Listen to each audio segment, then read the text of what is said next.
한국에겐 석유보다 귀한 자원이 있습니다. 하버드 학술회의장에서 한 교수가 폭탄 발언을 했습니다. 현장에 있는 교수들은 말도 안 된다며 코웃음 쳤지만 한국이 가지고 있는 비밀 무기를 끝까지 듣고 난 뒤 인정할 수밖에 없었다고 합니다. 도대체 어떤 비밀인지 바로 알아보도록 하겠습니다. 제 손이 떨리면서 하버드 대학교의 거대한 회의실로 들어갔습니다. 제 이름은 피터 밀러입니다. 저는 대학원생이었어요. 3월의 아침은 쌀쌀했고 계단을 오르면서 제 재킷을 더 꽉 껴입었답니다. 회의실 안에는 약 200여 명의 분들이 가득 차 계셨습니다. 엄숙한 표정의 교수님들, 열심히 필기를 하는 학생들, 그리고 멋진 정장을 입은 외교관 분들도 보였어요. 우리 모두는 21세기의 나라를 성공으로 이끄는 요소에 대해 이야기하기 위해 모인 것이었죠. 여러분, 환영합니다. 존 스미스 교수님께서 마이크 앞으로 올라오시며 말씀하셨어요. 교수님은 키가 크시고 회색 머리를 가지신 다정한 미소를 지으신 분이셨습니다. 오늘은 현대 세계에서 나라가 성장하고 성공하는 데 무엇이 중요한지에 대해 논의할 것입니다. 저는 노트북을 펴고 필기를 할 준비를 했습니다. 이 주제는 제가 몇 달 동안 연구해온 바로 그 내용이었거든요. 그러자 존 스미스 교수님께서 갑자기 말씀하시길, 한국은 석유보다 더 귀중한 무언가를 가지고 있습니다. 회의실은 완전히 조용해졌습니다. 저는 주위를 둘러보며 놀란 얼굴들을 보았어요. 과연 석유보다 더 귀한 것이 무엇일까요?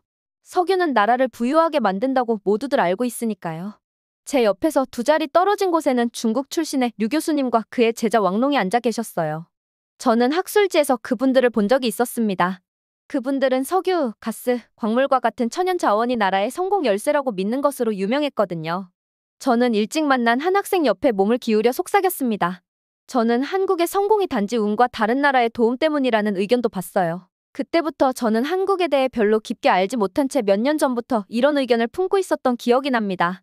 존 스미스 교수님께서 칠판에 크게 적으신 큰 질문은 저를 똑바로 앉게 만들었습니다.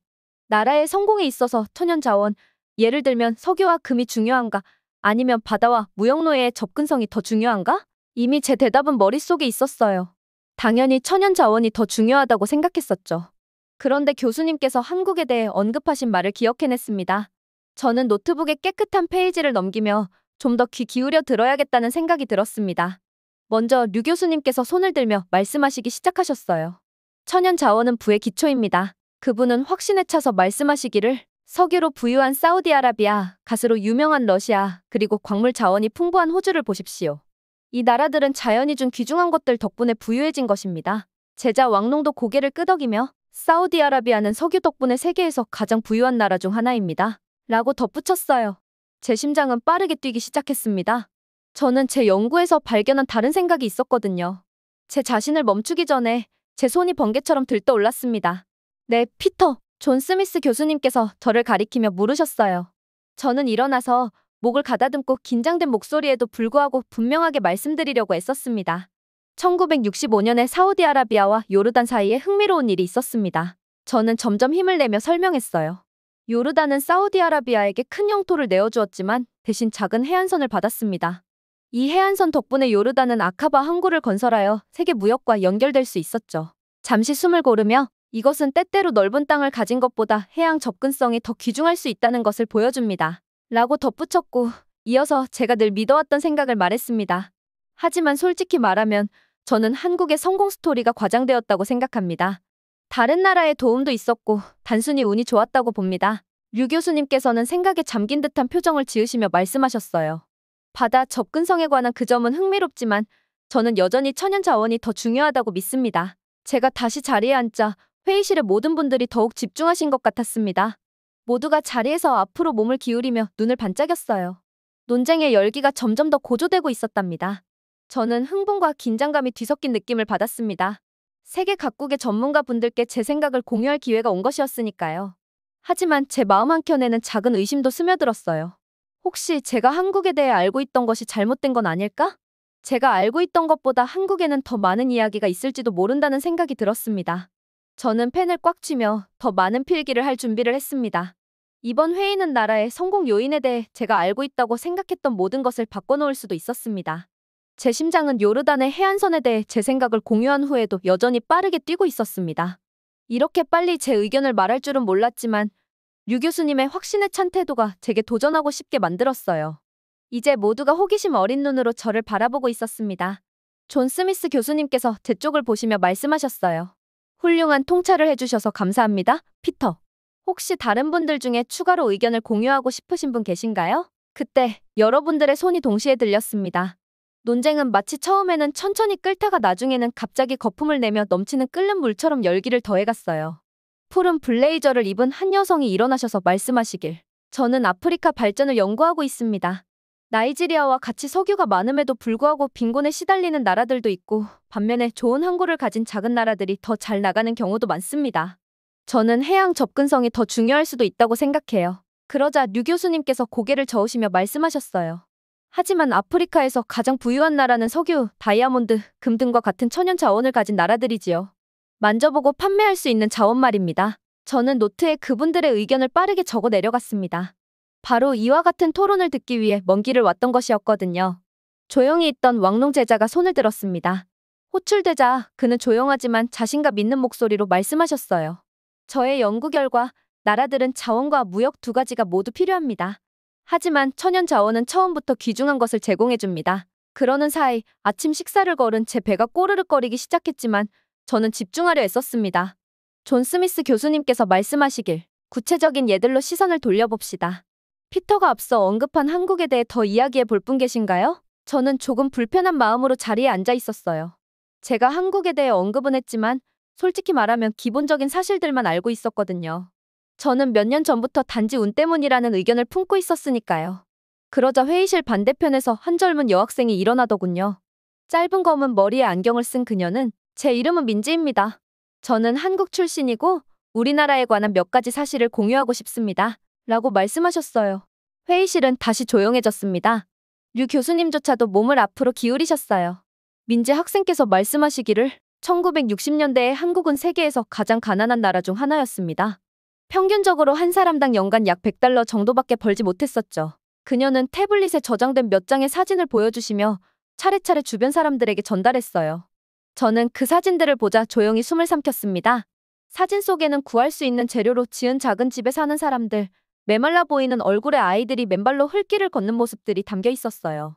지금의 현대적인 한국과는 전혀 다른 모습이었거든요. 민재 학생께서 계속 말씀하시기를 우리나라는 거의 천연 자원이 없었습니다. 석유도 석탄도 거의 없었고 농지도 많지 않았어요.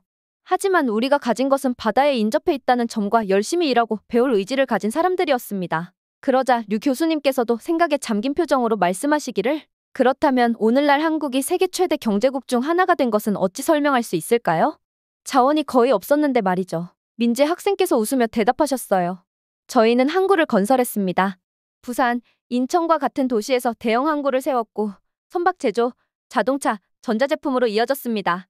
학생들을 해외로 보내 해외의 지식을 배우고 그 지식을 우리 것으로 만들었죠. 저는 가슴 한켠에서 묘한 느낌을 받았습니다. 민재 학생께서 설명하신 내용은 한국의 성공이 단지 운과 외부의 도움 때문이라는 믿음과는 전혀 달랐습니다. 혹시 제가 그동안 잘못 생각했던 것은 아닐까요? 점심시간 동안 저는 다과 테이블 근처에 서서 제 접시에 담긴 샌드위치를 제대로 보지도 못한 채 생각에 잠겨 있었습니다. 그러다 옆에서 부드러운 목소리가 들렸습니다. 깊은 생각에 잠기신 것 같아요. 고개를 들어보니 민지 학생께서 웃으며 제게 말씀하셨어요. 민지 선배님, 그냥 선배님 말씀대로 계속 생각해보고 있었어요. 제가 솔직히 털어놓았습니다. 저는 오랫동안 천연 자원이 성공의 열쇠라고 믿어왔습니다. 솔직히 말하면 한국은 미국과 일본의 도움을 받은 운 좋은 나라라고만 생각했었거든요. 민지 학생은 전혀 기분 상해하신 듯하지 않았습니다. 오히려 그녀는 핸드폰을 꺼내어 현대 한국의 높은 빌딩, 분주한 항구, 고속 열차가 보이는 사진들을 보여주셨어요. 이 모든 것이 단순히 운 때문이 아니에요. 그녀가 부드럽게 말씀하시기를 저희 조부모님은 하루에 14시간씩 일하셨고 부모님은 전기가 비쌀 때 촛불 아래서 공부하셨습니다. 저희는 우연히 지금의 위치에 이른 것이 아니라 노력으로 이룬 거예요. 제 얼굴이 당황스러움과 동시에 따뜻하게 붉어지는 것을 느꼈습니다. 저는 더 배워야 할 것 같아요. 제가 고개를 끄덕이며 말했습니다. 민재 학생께서 미소를 지으시며 그래서 우리 모두 이 자리에 있는 거죠? 배우려고. 라고 답하셨어요. 오후 세션을 위해 다시 회의실로 돌아가면서 저는 중요한 깨달음을 얻었습니다. 저는 단순히 제 생각을 공유하려고 이곳에 온 것이 아니라 제 의견이 도전을 받기를 바라왔던 것입니다. 그리고 벌써 첫날부터 제가 알고 있던 모든 것이 변화하기 시작했어요. 오후 세션은 존 스미스 교수님께서 대형 세계 지도를 스크린에 띄우시며 시작되었습니다. 교수님께서는 천연 자원이 풍부한 나라들과 좋은 해양 접근성을 가진 나라들을 지목하시며 설명하셨어요. 좀 더 구체적인 예들을 살펴봅시다. 오늘 이미 한국에 대해 흥미로운 의견들을 들었습니다. 라고 말씀하셨습니다. 점심때 민지 선배님과 대화를 나눈 후 저는 다시 한번 목소리를 내고 싶다는 생각이 들었습니다. 저는 그동안 한국의 성취를 너무 쉽게 폄하했던 것 같습니다. 존 스미스 교수님께서 추가 토론에 자원할 사람을 물으실 때 저는 다시 손을 들었습니다. 네, 피터. 교수님께서 조금 놀란 듯이 제게 물으셨습니다. 저는 일어나서 안경을 고치며 말씀드렸습니다.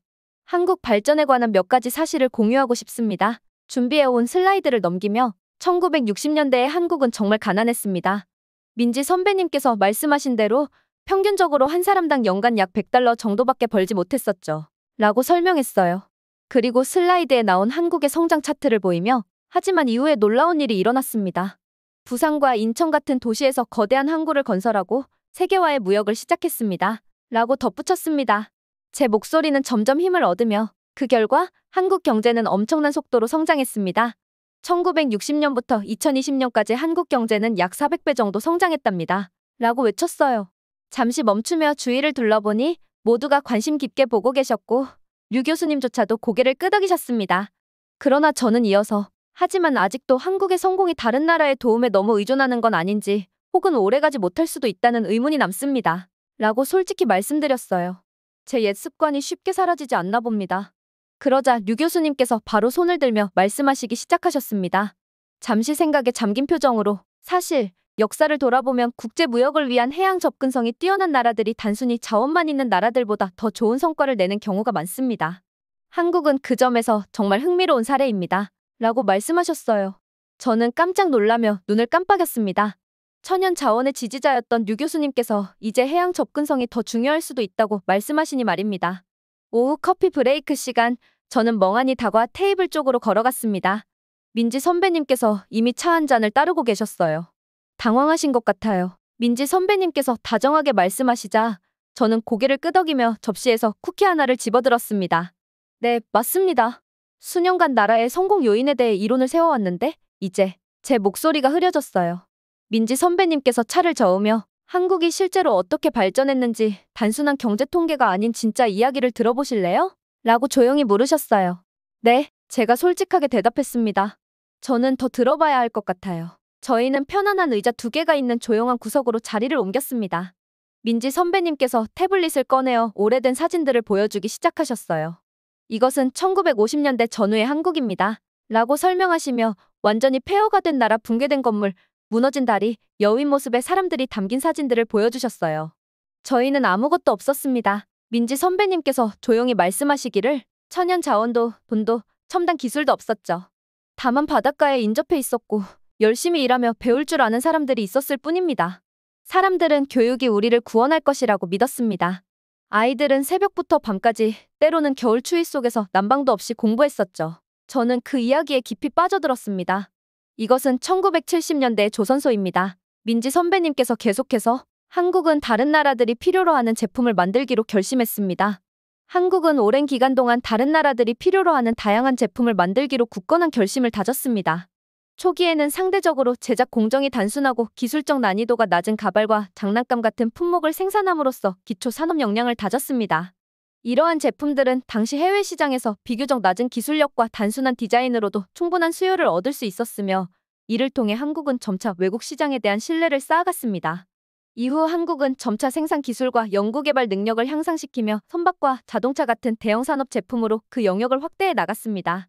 선박 건조 분야에서는 철저한 품질 관리와 첨단 기술 도입을 통해 내구성과 안전성을 크게 향상시켰고 자동차 산업에서는 경쟁력 있는 가격과 혁신적인 디자인 그리고 지속적인 기술 혁신을 통해 글로벌 시장에서 입지를 다져나갔습니다. 이러한 경험과 성장을 바탕으로 한국은 결국 스마트폰과 컴퓨터와 같이 첨단 정보기술 제품의 생산에도 뛰어들게 되었습니다.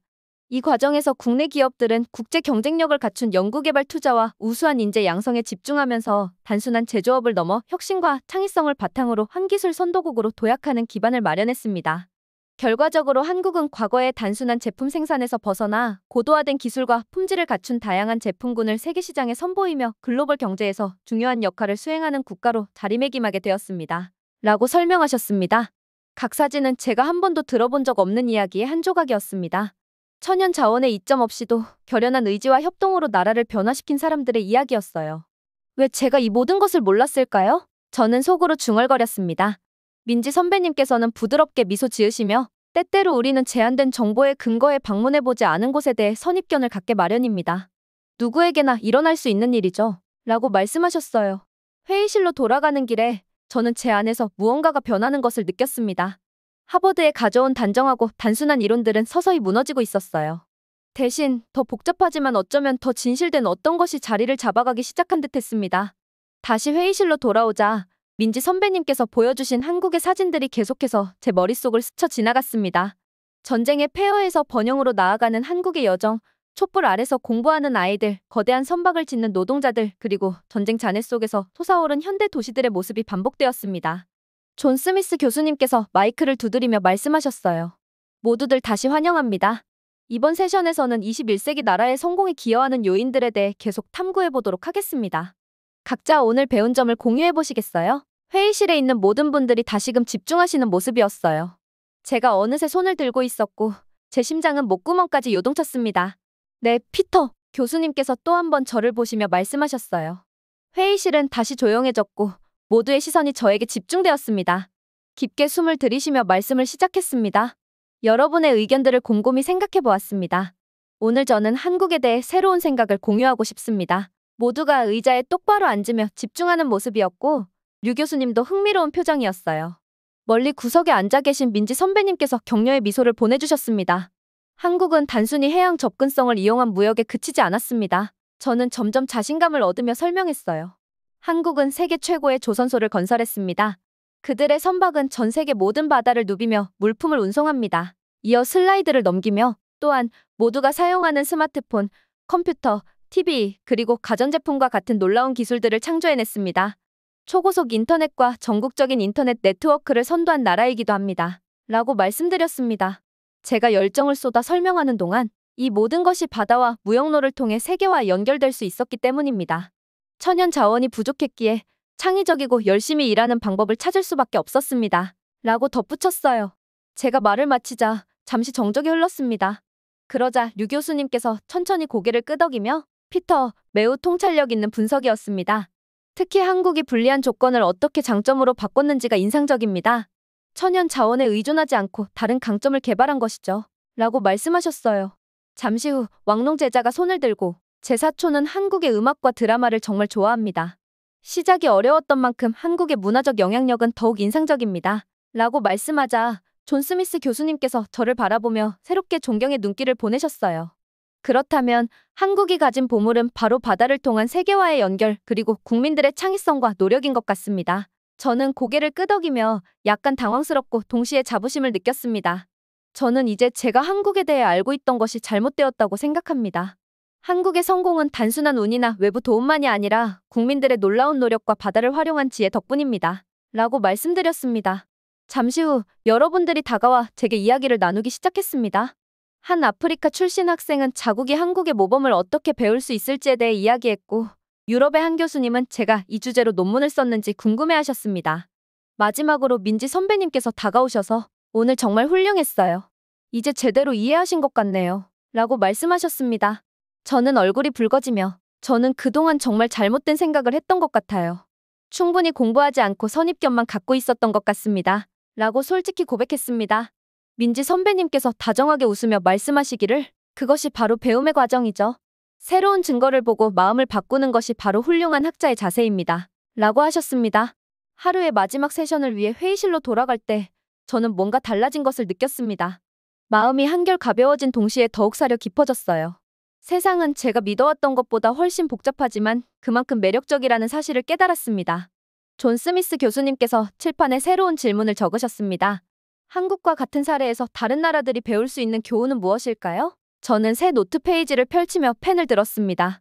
오랜만에 단순히 사실을 암기하는 것이 아니라 세상이 어떻게 돌아가는지를 진정으로 이해하고 있다는 느낌이 들었어요. 그리고 그 느낌은 정말 멋졌습니다. 하버드에서의 마지막 세션이 곧 시작되었습니다. 사람들은 하루 종일 나눈 이야기들로 활발히 대화하며 피곤함과 동시에 새로운 생각으로 가득 찬 모습을 보였어요. 존 스미스 교수님께서 앞에 서서 모두가 자리를 잡기를 기다리시다가 말씀하셨어요. 오늘 마지막 세션에서는 21세기 나라의 성공 요인에 대해 여러분이 배운 점을 각자 공유해 주시길 바랍니다. 교수님께서 주위를 둘러보시며 누가 먼저 시작해 주실까요? 라고 물으셨습니다. 여러분들이 손을 들었고 뜻밖에도 교수님께서 저를 먼저 호출하셨어요. 피터, 오늘 정말 많은 생각의 여정을 겪으셨습니다. 결론을 공유해 주시겠어요? 저는 모두의 시선이 느껴지는 가운데 일어나서 말씀드렸습니다. 이제 손은 떨리지 않았고 마음은 차분하고 명료했습니다. 저는 이 회의에 오기 전 나라의 성공은 천연 자원에 달려있다고 믿었습니다. 또한 한국의 성취에 대해서는 크게 주목하지 않았었죠. 단순히 운이 좋거나 다른 나라의 도움을 받았다고만 생각했었습니다. 저는 미소를 지으며 말을 이었어요. 하지만 이제는 제가 틀렸다는 것을 깨달았습니다. 바다는 한국과 같은 나라의 특별한 연결고리를 제공합니다. 그리고 언젠가 다 썩어 없어질 석유와 달리 바다는 영원히 존재합니다. 잠시 민지 선배님을 바라보니 그녀께서 격려의 눈빛으로 고개를 끄덕이셨습니다. 한국은 바다와의 연결을 통해 선박, 무역, 기술 그리고 전 세계 사람들과 소통하는 문화까지 만들어냈습니다. 석유나 금 없이도 그들은 자신의 지혜와 노력 그리고 바다의 혜택을 잘 활용하셨습니다. 제가 말을 마치자 제 안에서 무언가 확실히 자리 잡는 느낌이 들었습니다. 저는 이제 깨달았습니다. 가장 귀중한 자원은 땅에서 캐내는 것이 아니라 세계와 연결되고 우리 스스로의 손과 마음으로 만들어내는 것임을요. 저는 말씀을 마치고 앉자 잠시 정적이 흐르다가 박수가 터져나왔습니다. 얼굴이 붉어졌지만 동시에 자부심이 느껴졌습니다. 류 교수님께서 이어 말씀하시기를 저는 30년 넘게 천연 자원을 연구해왔습니다만 오늘 우리는 중요한 교훈을 얻은 것 같습니다. 석유 같은 자원은 귀중하지만 영원하지 않습니다. 반면 해양 접근성은 무한한 기회를 창출합니다. 왕농 제자도 고개를 끄덕이며 저는 앞으로 한국의 발전 모델을 더 면밀히 연구해보겠습니다. 그들의 이야기에는 세계가 배울 점이 많으니까요. 라고 말했습니다. 회의가 끝나갈 무렵 존 스미스 교수님께서 모든 분들께 감사의 말씀을 전하셨습니다. 오늘 이처럼 깊이 있는 토론이 있기를 바라왔습니다. 여러분 모두 서로에게 새로운 시각을 열어주셨습니다. 사람들은 차례로 짐을 정리하며 연락처를 교환하고 인사를 나누기 시작했습니다. 저는 노트와 펜을 배낭에 정리하며 아침에 제 모습과는 완전히 달라진 자신을 느꼈습니다. 그날 저녁 하버드를 나서며 어둑해지는 하늘의 별들이 막 나타나기 시작했습니다. 저는 별들을 올려다보며 모든 대륙, 모든 사람, 모든 아이디어를 연결하는 끝없는 파란 도로처럼 펼쳐진 바다를 생각했습니다. 그 순간 저는 단호하게 결심했어요. 천연 자원이 많지 않은 나라들, 예를 들면 한국처럼 어떻게 성공하고 행복한 나라가 될 수 있는지 연구해야겠다고 말입니다. 자연이 쉽게 주지 않는 조건에서도 사람들이 어떻게 함께 힘을 모아 멋진 것을 만들어낼 수 있는지 이해하고 싶었어요. 그날 밤 기차를 타고 대학으로 돌아가며 저는 노트북을 펼쳐 새로운 아이디어들을 쓰기 시작했습니다. 한때 석유와 금에 관한 이론으로 가득 찼던 페이지는 이제 연결, 창의성, 그리고 인간 정신의 힘에 관한 생각들로 넘쳐났습니다. 때로는 가장 위대한 보물은 땅에서 파내는 것이 아니라 세상과 연결되어 만들어내는 것임을 저는 깨달았습니다. 오늘의 사연 여기까지입니다. 한국이 가지고 있는 비밀은 석유가 아니라 해양 접근성과 국민성이었습니다. 한국의 세계를 향한 도전이 넓은 바다를 넘어 이어지고 있는 이 모습이 정말 자랑스럽습니다. 지금까지 영상 시청해주셔서 감사합니다. 채널 구독과 좋아요는 큰 힘이 됩니다. 다음에 뵙겠습니다.